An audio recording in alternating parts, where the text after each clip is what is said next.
Une nouvelle journée au Congo commence et comme d'habitude, les enfants nous accompagnent.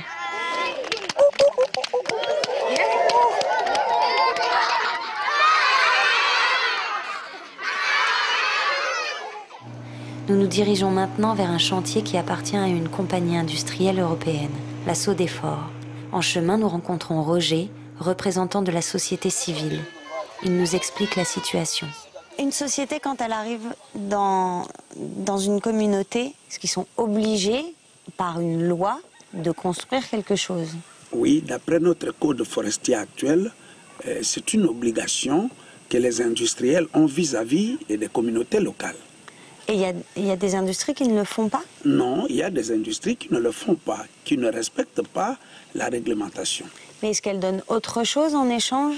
Elles donnent d'habitude du sel, du savon et un peu de bière, parfois. Pour prendre un nombre d'arbres indéterminé. Indéterminé. Oui, mais la population... C'est pas pour, et sur combien de temps?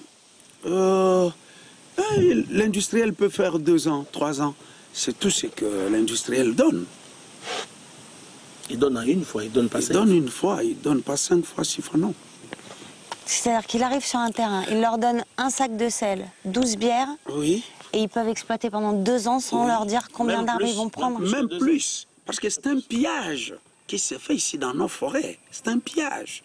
Mais comment, mais comment ils peuvent accepter ça, les gens?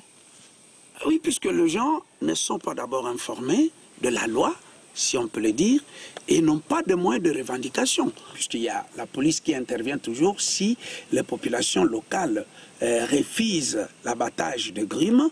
Alors là, l'industriel ayant des moyens, il va aller faire appel à la police pour venir réprimander la population locale. Le cas qui s'est passé récemment, c'est le cas d'une société d'exploitation forestière ici à côté, là où on venait de passer. Il se fait que la société avait déjà commencé à utiliser la forêt du groupement Bokongo. Alors quand ceux-là ont revendiqué leurs droits, cet industriel n'a pas voulu et il les a amenés, et les policiers, jusqu'à les torturer, les tabasser. Ils sont allés au parquet. Il y a même une personne qui a perdu la vie.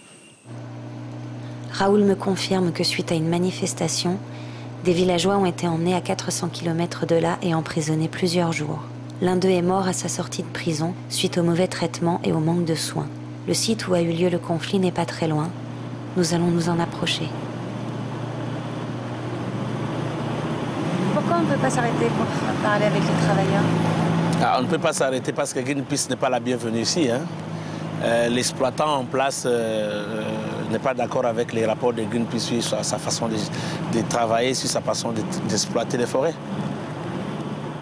C'est par ce chantier, appelé Mike 12, que transite une grande partie du bois coupé par la Sodefort.